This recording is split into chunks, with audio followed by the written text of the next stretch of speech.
My name is Myra Warren. I'm 31. At least this one might actually make something of herself. That is what my father said, standing over my hospital bed, 6 hours after I gave birth to my daughter. My husband clenched his fists. My mother-in-law grabbed his arm. My own mother stared out the window like she'd gone deaf. And me? I just held my baby girl against my chest and smiled. Because for 31 years, I'd been the invisible Warren, the one who sat at the end of the table, the one whose name came up only when someone needed something done quietly. But for the last 4 years, I'd been keeping a secret. And if it ever came out, it would flip everything my father believed about this family upside down. I didn't plan what happened at that brunch. I just finally stopped pretending it didn't hurt. Before I go on, please take a moment to like and subscribe, but only if you genuinely connect with this story. And if you're watching right now, drop your city and your local time in the comments. I'd love to know who's out there. Now let me take you back 4 years. To the night I found out my parents were about to lose their house. 4 years ago, I was 27. I just finished my advanced nursing certification, 6 months of night classes after 12-hour ER shifts, studying in my car during lunch breaks because the break room was always full. I called my father the day I passed. He picked up on the fourth ring. I told him. There was a pause, 3 seconds, maybe 4. And then he said, "That's nice. Hey, did Greg tell you he got promoted? Regional sales manager. They gave him the corner office." That was it. My entire accomplishment, swallowed whole by my brother's job title in under 10 seconds. I wish I could say that was unusual. It wasn't. Growing up, there was a pattern in the Warren house. I'd bring home honor roll. Dad would mention Greg's baseball trophy. I'd get accepted to nursing school on a partial scholarship. Dad would spend dinner talking about Greg's new apartment. Every single time, like clockwork. My name was a bridge sentence to get back to my brother. Thanksgiving that year made it crystal clear. We were all at my parents' place, the same split-level ranch in Dayton they'd had since 1989. Turkey, stuffing, the works. Dad stood up, raised his glass, and gave a toast. "To Greg," he said. "The pride of this family." Everyone clinked. I sat at the far end of the table, next to the bowl of mashed potatoes nobody touched. My mother reached under the table and patted my knee. "He doesn't mean it, sweetie," she whispered. But she didn't say a word to him. She never did. I told myself I was fine. I told myself it didn't matter. Then Ryan showed me something on his laptop that changed everything. Ryan, my husband, is a structural engineer. Steady hands, steady head.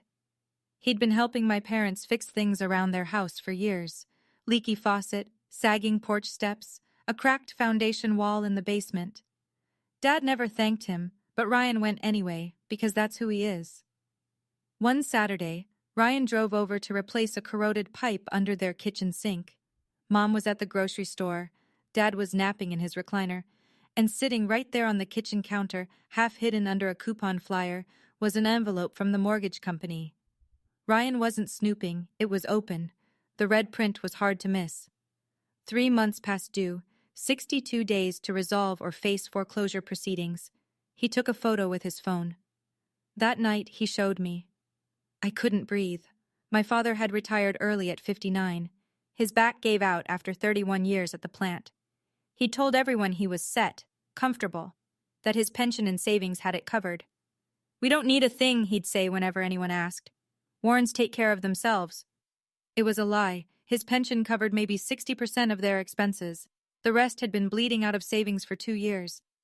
I called Greg, figured maybe we could split something. His voice got tight immediately. "Yeah, I've been meaning to help, but things are tight right now. The divorce, you know." I knew. Greg's ex-wife got the condo. Greg got the debt. The golden child was drowning, too. He just had a nicer suit on while he sank. I lay awake that whole night, staring at the ceiling fan going in slow circles. I hated how my father treated me, but I couldn't watch my mother lose her home, so I called the one person I trusted with money. And she happened to be my mother-in-law. Linda Callahan is Ryan's mother. 58, widowed, retired from a 30-year career as a CPA. She's the kind of woman who wears reading glasses on a chain and can calculate a tip to the penny without looking at her phone. She raised Ryan alone after his father passed from a heart attack when Ryan was 14. She doesn't waste words. She doesn't waste money, and she doesn't tolerate cruelty. I sat at her kitchen table and told her everything. The overdue notice, the pension gap, Greg's silence, Dad's pride. Linda took off her glasses, set them on the table, looked at me for a long moment. "If you're going to do this," she said, "do it right. Don't let them know." She introduced me to Margaret Bowen, a financial advisor she'd worked with for years. Quiet, precise, trustworthy. Within 2 weeks, Margaret set up a modest trust, nothing fancy, that would route a monthly transfer of $2,800 from my savings into my parents' checking account. On their end, it would show up as a supplemental benefit. Clean, untraceable without digging. Ryan held my hand the night I signed the first authorization. "You sure?" he asked. "No," I said. "But I'd rather live with this than live with guilt." The first transfer hit in March. That same week, Dad called Greg. I heard about it later from Mom. "Looks like the pension office finally fixed my benefits," Dad had said, proud as ever. Greg's response, "See? I told you it'd work out." Nobody thanked me. Nobody even knew. And that became the shape of the next 4 years. $2,800 a month. 48 months. Keeping the lights on in a house where my name was never the one they toasted. 2 years in, the transfers kept going, quiet, automatic, invisible. $67,000 and change. Nobody knew. Nobody asked. I didn't keep a running tally back then. I tried not to think about it. Every month, a notification would pop up on my banking app, and I'd swipe it away like a bill I'd already accepted. Meanwhile, the Warren family kept running on the same script. Christmas, 2 years into the transfers. We gathered at my parents' house. Same dining room, same mismatched chairs, same position for me at the end of the table. Greg sat at Dad's right. His new girlfriend, a paralegal named Tina, sat at his left, looking thrilled to be included. After the ham, Dad tapped his glass. He had an announcement. "I've been thinking about the future," he said. "When I get older, really older, someone's going to need to handle the family finances, make the big calls, so I'm putting Greg in charge." He said it like he was passing down a crown.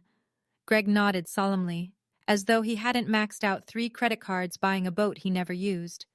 Then Dad looked at me, not with cruelty exactly, something worse. Pity. "You just focus on your little job, Myra. Leave the big decisions to the men. That's how this family works." A few people chuckled, the nervous kind, the kind that fills silence when nobody knows what to say. Mom studied her napkin. Tina glanced at Greg like she was waiting for him to object. He didn't. Under the table, I was squeezing my water glass so hard my knuckles went white. Ryan placed his hand on my thigh and pressed gently. A quiet signal. I'm here. I thought the worst was over. Then I got pregnant, and everything escalated. 5 months along. I announced it in the family group chat with a photo of the ultrasound. Black and white blur, tiny fingers curled like a comma. Mom was ecstatic. Heart emojis, prayer hands, a voice memo of her crying happy tears. Greg texted, "Congrats, sis," and then immediately pivoted. He was seeing someone new, wanted to borrow the family cabin for Valentine's weekend. Could Mom check if the hot tub still worked? Dad's reply came 40 minutes later. 6 words and an emoji. Hope she's got Ryan's brains. I stared at that message for a long time, read it once, twice, 3 times, showed it to Ryan. He didn't say anything, just set the phone face down on the counter and walked into the other room. That night, at my 20-week checkup, I sat alone in the dark ultrasound room while the tech went to get the doctor. The screen still glowed, my daughter's profile, her nose, the curve of her skull. I put my hand on my belly and whispered something I'd been thinking for weeks. "I promise you'll never sit at the end of the table." When Ryan picked me up, he was quiet for most of the drive. Then, at a red light 3 blocks from home, he said it. "Maybe it's time to stop the transfers." "Not yet. Mom needs it." "Your mom," he said, eyes on the road. "Not him." He was right. But I wasn't ready. Not yet. 3 months later, I was in a delivery room, drenched in sweat, holding my daughter for the first time. And the first thing my father said when he walked in was not congratulations. The hospital room was warm. Too warm. The kind of warmth that makes everything feel thick. The air, the sounds, the way time moves. Lily had been on my chest for 2 hours, skin to skin. Her eyes were closed. She weighed 6 pounds, 11 ounces. I'd counted every finger twice. Ryan sat beside me, his hand on the edge of the bed. Linda, my mother-in-law, was in the armchair by the window, knitting something pink.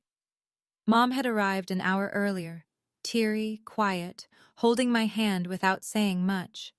That was enough. Dad showed up 4 hours late. Traffic, he said.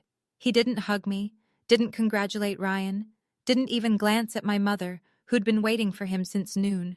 He walked straight to the bed, looked down at Lily, tilted his head the way you'd inspect a used car. At least this one might actually make something of herself. The room went silent, not the comfortable kind, the kind where the oxygen leaves. Ryan stood up so fast the chair scraped the floor. Linda was already on her feet, one hand on Ryan's shoulder, firm, steady. Not now. Mom turned to the window. I watched her reflection in the glass, jaw tight, eyes shut. I looked up at my father. He was smiling, that half smile he wore when he thought he was being clever. I didn't cry. I didn't shout. I just held Lily a little tighter and said, "She already has, Dad. She's here." He waved his hand, a flick, really, like brushing away a gnat, and turned to Mom. "When's Greg coming? I want him to see his niece." He stayed 20 minutes. He never held her.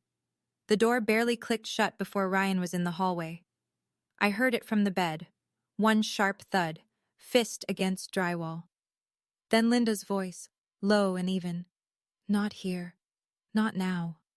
A minute later, he came back. Knuckles red, eyes wet. He knelt beside the bed and pressed his forehead against my arm. "I'm done watching him do this to you." I put my hand on the back of his head. Lily was still asleep against my chest, breathing in that tiny rhythm newborns have. Fast, shallow, relentless. Linda sat back down. She took her time, folded the knitting into her lap. Then she looked at me, not with sympathy, not with pity, but with the kind of clarity that only comes from a woman who's done her own math. "Sweetheart," she said, "you've transferred over $100,000 to that man, and he walked into your recovery room 6 hours after you gave birth to his granddaughter, and that's what he said."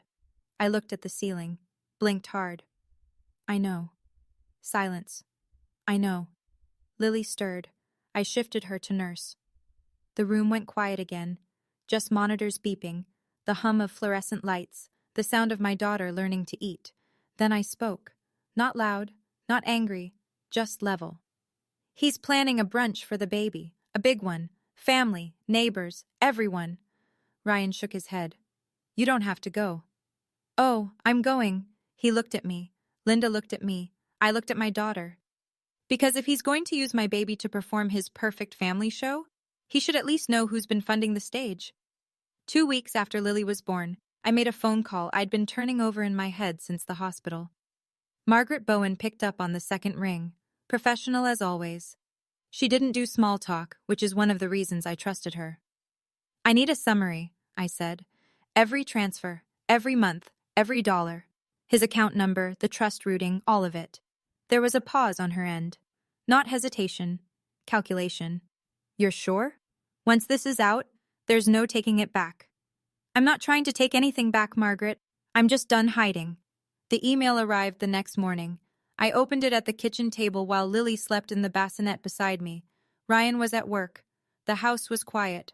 48 line items, 48 months, $2,800 each. Total, $134,400. Every entry time-stamped, routed, verified, clean documentation, the kind of paper trail that doesn't leave room for arguments. I stared at it. My thumb hovered over the screen. I could feel my heartbeat in my fingertips.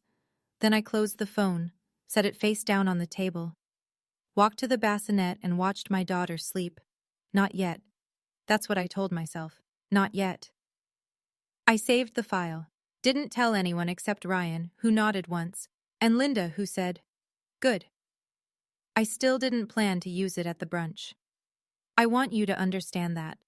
I was genuinely hoping, The way you hope against every shred of evidence that my father would walk into that party and just be a normal grandfather for one afternoon. But then he called about the seating arrangements. Dad called on a Tuesday evening. I was nursing Lily in the rocking chair, one hand holding the phone on speaker. "Brunch is set for Sunday," he said. 30 guests. I reserved extra folding chairs from the church. I'll handle the speech. You just bring the baby and smile. "Can I say a few words too?" I asked. A beat of silence, then that tone, the one that sounds patient but means the opposite. "About what, Myra?" "Let me handle it. I know what people want to hear." I heard Mom's voice in the background, muffled, asking something about napkins. Then Dad's voice dropped, the way it does when he thinks he's being quiet but isn't, and I heard it clearly. "Make sure Greg sits next to me at the head table. Myra can sit with the cousins." He didn't know I was still on the line, or maybe he didn't care. My daughter's brunch, my daughter's welcome party, and I was being assigned to the overflow table like a distant relative who showed up uninvited. I ended the call, set the phone on the armrest, looked down at Lily. She'd fallen asleep mid-feed, lips still parted, milk-drunk and peaceful. I sat there for a long time. The house was still. The ceiling fan clicked on every third rotation. Ryan kept meaning to fix it. Then I picked up my phone and texted Ryan 3 lines. "We're going to that brunch. I'm bringing my phone. And ask your mom to print the backup." He replied in under a minute. Just one word. "Done." I put the phone down and rocked my daughter in the dark. Sunday was 5 days away. Sunday morning. Bright, clear, 72 degrees. The kind of Ohio weather that makes everyone believe in fresh starts. My parents' backyard looked like a magazine spread, or at least Dad's version of one. White tablecloths, pink balloons tied to every chair, a hand-painted banner strung between the oak tree and the fence post. "Welcome, baby Lily." Dad had outdone himself. Not for Lily, of course, for the audience. 30 guests, aunts, uncles, cousins. 3 neighbors, including Mrs. Dobson from across the street, who'd brought a casserole and her reading glasses. 2 of Dad's old buddies from the plant, Greg and his new girlfriend, whose name I'd already forgotten. Everyone dressed in Sunday casual, holding lemonade, complimenting the yard. Ryan carried Lily in her car seat. I walked beside him, Linda 1 step behind. We came through the side gate, and I saw it immediately. The seating. 2 long tables. The main one, front and center, closest to the house, had place cards. Dad at the head, Greg to his right, Mom to his left, Greg's girlfriend next to Greg. Open seat for one of Dad's buddies. The second table, smaller, pushed toward the back fence near the recycling bins, had no place cards, just plastic cups and paper plates. That's where I was supposed to sit. At my own daughter's welcome party. By the recycling. Aunt Helen, Dad's younger sister, 61, no filter, God bless her, spotted me before I'd even set down the diaper bag. "Honey," she said, hugging me sideways, "why are you all the way back here? This is your baby's party." I looked at the head table. Dad was arranging his speech notes beside his plate. "Ask Dad," I said. Helen's eyes narrowed. She didn't ask. She didn't need to. They served quiche and fruit salad. Dad waited until every plate was full. Then he stood, tapped his glass with a butter knife, and smiled the smile he saves for audiences. Speech time. 30 faces turned. Forks went down. Even Lily stopped fussing in Ryan's arms. 30 years, Dad began. "I've been waiting for this family to give me a granddaughter." He pointed at Greg. "Your turn next, son." Laughter. Easy, comfortable, rehearsed. Then he talked about the Warrens, the legacy, the values. His voice swelled the way it always does when he's performing. The retired foreman giving one last shift speech. "My son, Greg," he said, lifting his glass. "The backbone of this family, the one I know I can count on." Greg raised his glass back. Tina squeezed his arm. Mom beamed. Then Dad's eyes found me. Back table, plastic cup in hand. "And Myra, well..." He paused, chuckled. "We all know she's the quiet one. I just hope little Lily here got her drive from Ryan's side of the family." A ripple of laughter, mostly nervous. Helen didn't laugh. Mrs. Dobson set down her fork. But Dad wasn't done. He walked toward Ryan, who was holding Lily near the dessert table. Dad leaned in, studying her face like he was reading a resume. "But look at her. Strong chin, bright eyes. This one's got potential. He straightened up, grinning. More than her mama at that age, I can tell you that. He laughed. Alone. The yard went quiet. Not the respectful kind. The kind where people suddenly become very interested in their fruit salad. I sat at my table, both hands flat, fingers still. No trembling. No tears. I looked straight at my father. And I waited. Greg stood up next. Of course he did. He lifted his glass, the real glass, from the main table, and cleared his throat. To Dad, he said. The man who keeps this family together. Everyone drank. I watched the lemonade tremble in my plastic cup. Then Greg turned to me, grinning that easy, golden boy grin. He crossed the yard to my table and clapped me on the shoulder like I was a teammate who'd fumbled, but he wasn't going to make a thing of it. Hey, sis. Don't worry. Lily's got the Warren genes. She'll be fine. He squeezed my shoulder and walked away, back to the main table, back to his seat at the right hand of the father. Aunt Helen appeared beside me. She crouched down, voice low. Are you okay, sweetheart? I'm perfect, Aunt Helen. She looked at me. I could tell she didn't believe me. I could also tell she was angry. Not at me. Ryan leaned close to my ear, Lily cradled in his other arm. Say the word and we leave. Right now. I looked at my daughter. She was awake, staring at the pink balloons with that wide, unfocused wonder newborns have. She didn't know what her grandfather had just said about her mother. She didn't know any of it. She was just watching balloons. I looked at Linda. She sat 2 chairs down, her handbag on her lap, calm, upright, watching me the way a pilot watches instruments. She gave me a nod, small, certain, one nod. That was all I needed. I took a breath, stood up, pushed my chair in, neatly, quietly, the way I do everything. Then I walked to the main table. Dad, can I say a few words? He looked surprised. Now? We're about to cut cake. It won't take long. He waved his hand like he always does. Make it quick. So I did. I stood at the head of the main table. No microphone, no notes. Just me, my voice, and 30 people who suddenly didn't know where to look.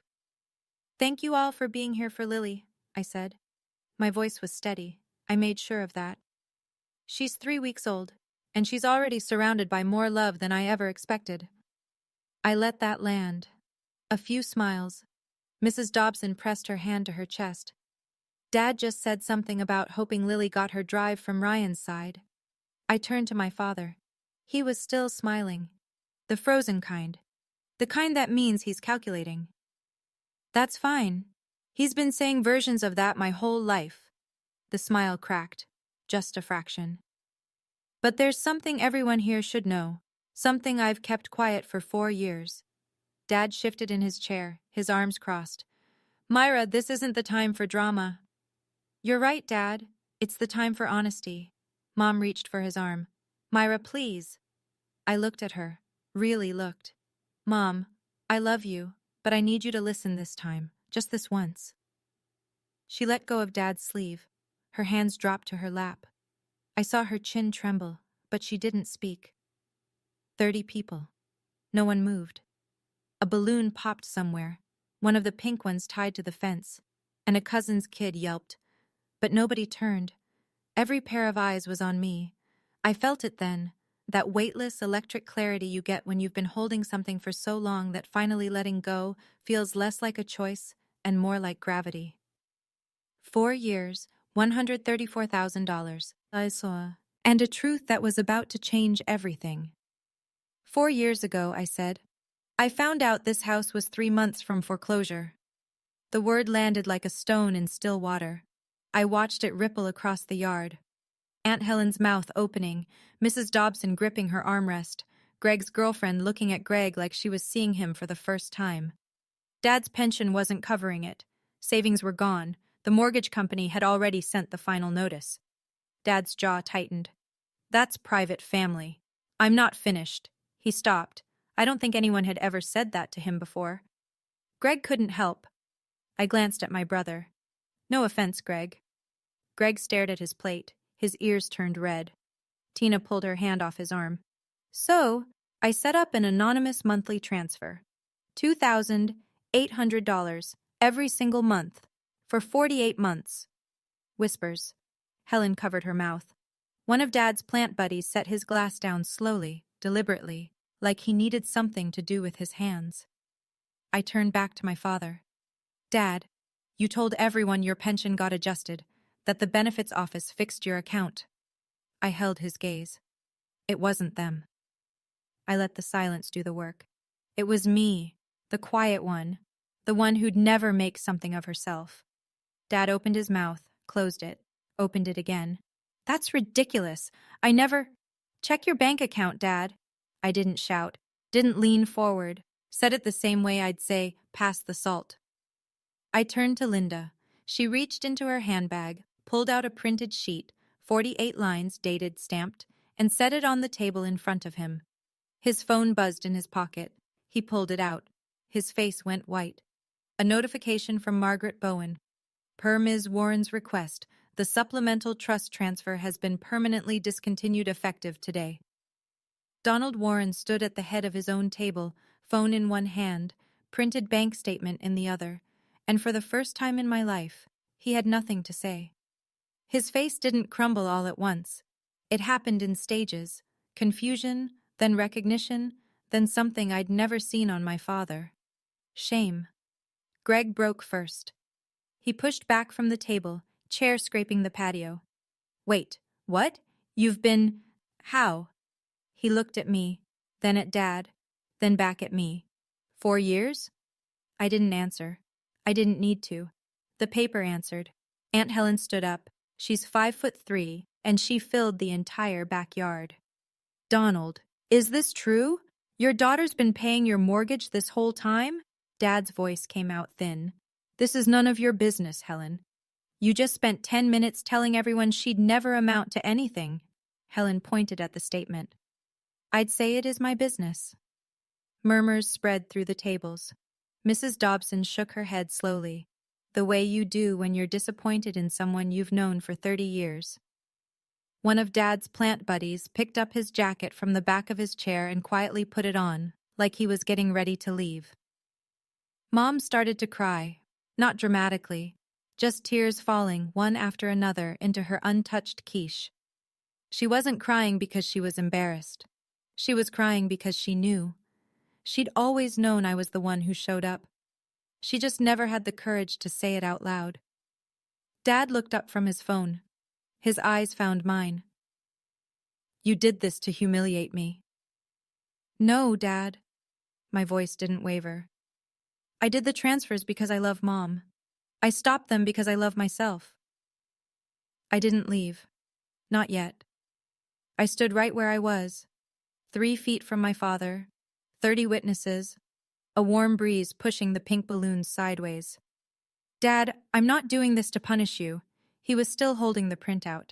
His thumb had smudged the ink on line 37. I'm doing this because Lily is 3 weeks old, and I refuse to let her grow up watching her mother be treated like she doesn't matter. Helen sat back down. She folded her arms and nodded, one firm dip of the chin, like a judge who'd heard enough. If you want a relationship with your granddaughter, I said, it starts with respecting her mother. Not because I pay your bills, not because I proved something today, because I'm your daughter. That should have been enough. Dad's mouth opened, then closed, then opened again. Nothing came out. I'd seen him speechless maybe twice in my entire life. Both times, someone else had been in control of the conversation. This time, it was me. I'm not asking for an apology today, I said. I'm telling you the rules have changed. I turned to Mom. She was wiping her eyes with a paper napkin, mascara smudged, hands trembling. Mom, I love you. The door is always open. I paused. But I'm done sitting at the kids' table in my own life. She nodded. Not the dismissive kind she gave at Thanksgiving. A real nod, the kind that costs something. Greg sat frozen. Tina had moved her chair 6 inches away from his without anyone noticing. I looked at the yard, the banner, the balloons, the folding chairs from the church, a party my father had thrown to showcase himself, in a house my father would have lost without me. Time to go. I walked back to the overflow table, picked up the diaper bag, checked Lily's bottle was capped, folded the blanket Ryan had draped over the car seat. Small, ordinary motions, The kind of things a mother does 100 times a day without thinking. Ryan was already standing, Lily in his arms. He hadn't said a word through the whole thing. He didn't need to. He'd been waiting for this moment longer than I had. Linda rose from her chair, gathered her handbag, and walked over to me. She wrapped both arms around my shoulders and pulled me close. Her perfume, lavender, always lavender, mixed with the backyard honeysuckle. "Your father-in-law would have been so proud," she whispered. I bit my lip, nodded into her shoulder. Linda's husband, Tom, had died when Ryan was 14. I never met him, but in that moment, I felt him. We moved toward the side gate. Nobody stopped us. Nobody tried. 30 people parted like water, and we walked straight through. I passed within 2 feet of my father. He was still standing at the head of the table, bank statement in one hand, phone dark in the other, staring at the numbers. I stopped. "Dad?" He looked up. His eyes were red. "I didn't do all of this for a thank you." I held his gaze. "But a thank you would have been nice." I turned and kept walking. Ryan opened the gate. Linda followed. Lily made a small sound. Not a cry, just a murmur. And I adjusted her hat against the sun. The car was parked on the street. Ryan buckled Lily in. I climbed into the passenger seat, closed the door. And then I cried, for the first time. Not because it hurt, because it was over. Ryan started the engine, reached across the console, took my hand, didn't say a word, just drove us home. The calls started before we even got home. Aunt Helen was first. I picked up on the second ring because it was Helen, and Helen doesn't call unless she means it. "Honey," she said, "I just want you to know. I called your father before I left the driveway, told him he owes you an apology, a real one, not the kind where he explains why he was actually right." I laughed. For the first time in weeks, a real laugh. "Thank you, Aunt Helen. Don't thank me. You did the hard part. I just yelled at a man who deserved it." By Monday, 3 more calls had come in. Mrs. Dobson sent a flower arrangement with a handwritten card tucked into the baby's breath. "I raised 3 daughters. I've never been prouder of someone else's child." I put the card on the refrigerator and cried a little more. One of Dad's old plant buddies, Frank, a big man with a quiet voice, called Dad directly. I heard about it later from Mom. "Dawn, is it true? Your girl's been covering your mortgage?" Dad hung up on him. Frank didn't call back. Then, on Wednesday, Greg called me. His voice was different. Smaller, stripped of the easy charm he usually wore like aftershave. "Why didn't you tell me? Would it have changed anything?" Silence. Long enough to count. "I don't know. Maybe." That was the most honest thing my brother had said to me in 35 years. I could hear something behind it. Not anger, not defensiveness. Recognition. The sound of a man realizing the pedestal he'd been standing on was built by someone else. "Greg," I said, "it's okay." "No," he said. "It's really not." He hung up, but it didn't feel like an ending. Mom told me later what happened after we left the brunch. The guests trickled out within 20 minutes. Quick goodbyes, tight smiles, car doors closing up and down the block. Helen was the last to leave. She hugged Mom at the front door and said, "Call me if you need anything, Patty." She didn't say goodbye to Dad. By evening, it was just the 2 of them. The backyard still had the banner up, "Welcome Baby Lily," flapping in the wind like a punchline nobody laughed at. Dad sat at the kitchen table. The printed statement was still in front of him. 48 lines. He hadn't moved it. Mom sat across from him. She told me she poured 2 cups of coffee and didn't say anything for almost 10 minutes. She just waited. Then, for the first time in 40 years of marriage, my mother pushed back. "She kept us in this house, Donald. 4 years." Dad stared at the paper. "She had no right to tell everyone." Mom's voice went flat, hard. A voice I'd never heard her use. "She had every right. You stood up in front of 30 people and told them your granddaughter might succeed in spite of her mother." She leaned forward. "What did you expect?" Dad looked at the window. The backyard was empty now. The chairs were still out, plates still on the tables, a balloon caught in the gutter. The house he'd almost lost, the yard he'd almost surrendered, kept alive, every month, every check, every dollar. By the daughter he'd seated at the back table. "Call her, Donald." "And say what?" Mom's voice cracked, but it held. "Start with 'I'm sorry.'" He didn't call. Not that night. But he didn't sleep either. A week passed. The dust was still settling, but life doesn't stop for family drama. Diapers still needed changing. Night feeds still came at 2 and 5 a.m. Lily still needed me. And honestly, I needed her. It was a Thursday morning, 6:15. The house was quiet. Ryan had already left for a site visit. I was in the rocking chair, nursing Lily in that half-dark, half-golden light that comes through east-facing windows at dawn. And she smiled. Not gas, not a reflex. She looked up at me, eyes focusing for the first time on something specific, something real. And the corners of her mouth pulled up. Just slightly. Just enough. I sobbed. The ugly, shaking kind. Not because I was sad, because for the first time in weeks, something beautiful happened that had nothing to do with pain. Ryan came home that evening, and I showed him the photo I'd taken. His eyes went soft. He kissed Lily's forehead, then mine. I posted it in the family group chat. No caption needed, but I wrote one anyway. First smile, my whole world. The reactions came fast. Helen, heart emoji, fire emoji, 5 exclamation points. Mrs. Dobson, she wasn't in the chat, but Helen forwarded it, and she texted me separately. Greg sent a red heart. Mom called immediately, crying, laughing, talking so fast I couldn't understand half of it. Dad didn't react. Didn't call. But Mom told me later. Your father sat on the porch and stared at that photo on his phone for 10 minutes. Didn't say a word. Just looked. I didn't know what to do with that. So I told Ryan what I'd been thinking for days. I don't need him to change. I just need him to stop pretending I don't exist. Then, on a Tuesday night, my doorbell rang at 9 p.m. I opened the door. It was my father. Alone. He was wearing his old brown jacket, the one with the frayed cuffs that Mom keeps threatening to throw out. No flowers, no gift bag, no props. Just Donald Warren standing on my porch under the yellow light, looking 10 years older than he had 3 weeks ago. Ryan appeared behind me, one hand resting on my shoulder, not pushing, not pulling, just there. "Can I come in?" Dad asked. "That depends on why you're here." He looked down at the welcome mat. His work boots were untied, something I'd never seen before. My father tied his boots before he tied his tie, always. "I'm here because—" He trailed off, swallowed. "Patty told me I should come, and Helen, and Greg." "That's a lot of people telling you what to do," I said. "What about you, Dad? Why are you here?" He didn't answer right away. A moth bounced against the porch light. Somewhere down the block, a dog barked twice and stopped.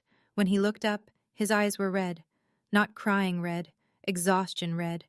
The kind you get from 3 weeks of not sleeping and not admitting why. "I'm here because I'm ashamed." 3 words. Quiet. No performance. No hand gestures. No audience. I searched his face for the act, for the calculation, for the half-smile he used when he was managing a room. It wasn't there. I stepped back, opened the door wider. Didn't say come in, didn't need to. The open door said it. He stepped inside. Ryan squeezed my shoulder once, then disappeared upstairs with Lily, giving us the room. Dad stood in my hallway, hands in his jacket pockets, looking at the family photos on the wall. Me and Ryan, Lily's hospital photo, Linda at Christmas, none of him. He noticed, I could tell. He didn't mention it. I made coffee, not because he deserved it, but because my hands needed something to do. We sat at my kitchen table, the cheap IKEA one Ryan and I had assembled the week we moved in. No tablecloth, no place cards, no head and foot, just 2 chairs, 2 mugs, and 31 years of things unsaid. Dad wrapped both hands around the mug, stared into it like the answer might be floating there. "I don't know how to say this," he said. "I never learned. Try." He took a breath, let it out slow. I looked at that bank statement every day since the brunch. $134,000. He shook his head. And I couldn't even hold her when she was born. Why not? The question sat between us. I watched him wrestle with it, jaw working, eyes shifting, pride fighting honesty in real time.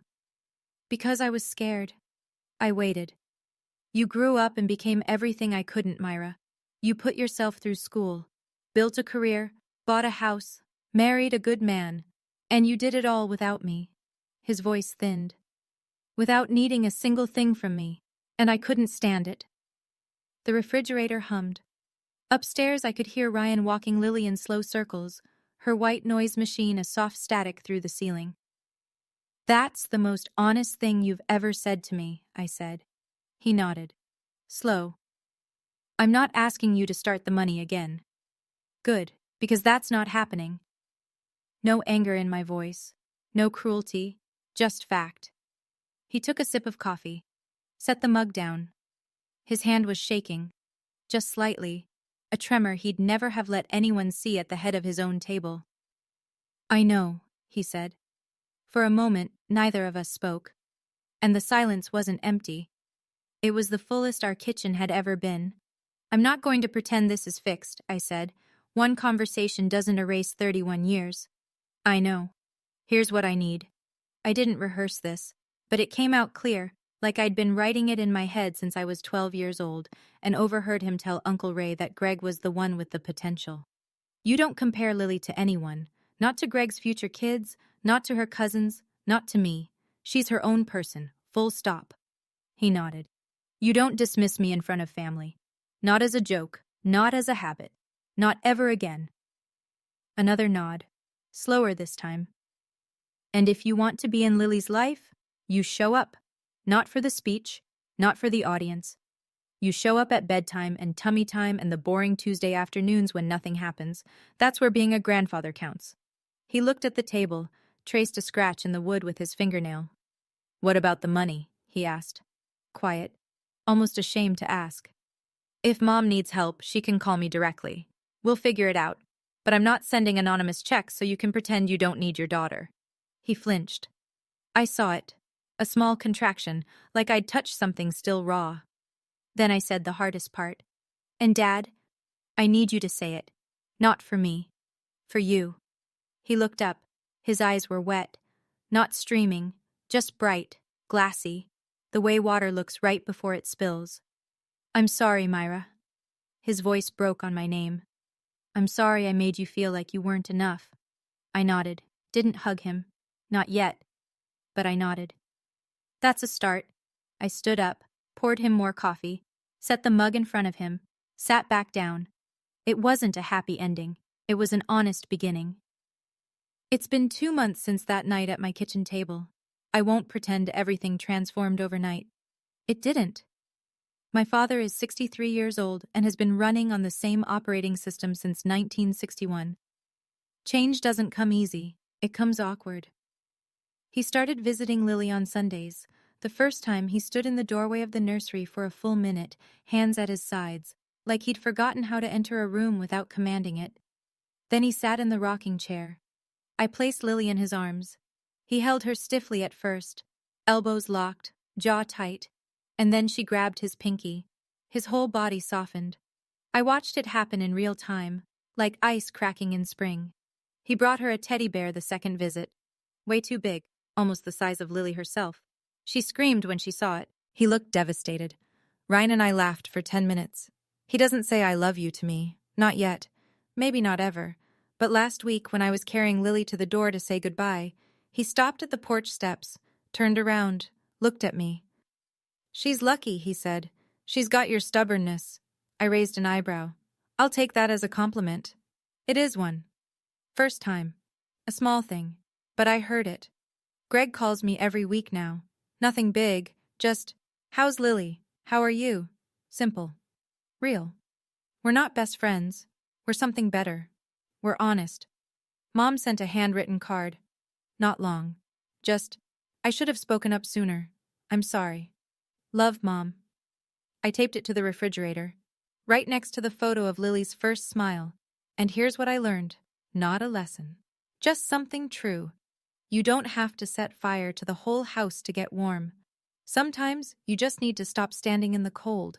If this story reminded you of someone, a parent, a sibling, a version of yourself, I'd love to hear it. Were you the invisible one, or did you finally speak up? Drop your story in the comments. And if this one hit close to home, there are more stories just like it, waiting for you in the description. I'll see you in the next one.